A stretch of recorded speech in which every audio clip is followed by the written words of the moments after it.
The housing market is on the way to a crash. Now what? Let's find out in this video. I'm so in love with you.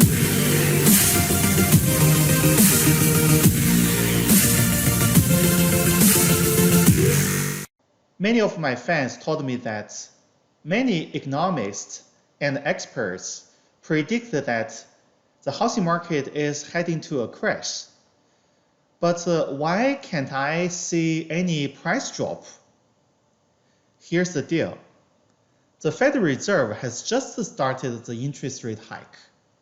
I think in their March meeting, the Federal Reserve just decided to increase the interest rate by 1 basis point. But the Federal Reserve has sent very strong signal to keep increasing the interest rate until it can control the inflation in the US. Sorry for the noise in the background. That's my ice maker. My ice maker is crashing. But the Federal Reserve this time seems very determined to control inflations, especially the housing inflations.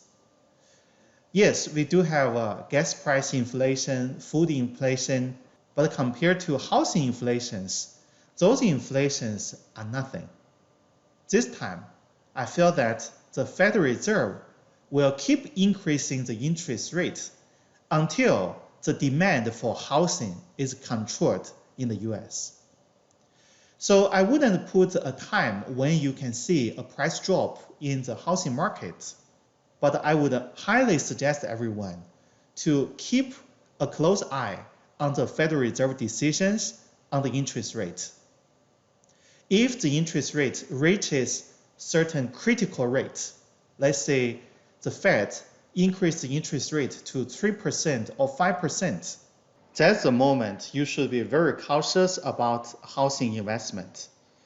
So why don't we see any housing price drop at this moment? Because first, the Fed has just started the interest rate hike. Second, we do have some legitimate demand for housing. We do have millennial buyers, some remote workers. They don't want to speculate the housing investment. They just want to buy a house for themselves and their families. When these legitimate demands are satisfied, and when the interest rate high enough to squeeze out speculators in the market, we will have more supplies to the market. That's the moment when we will see price drop. I want to record this video to share my thoughts with everyone.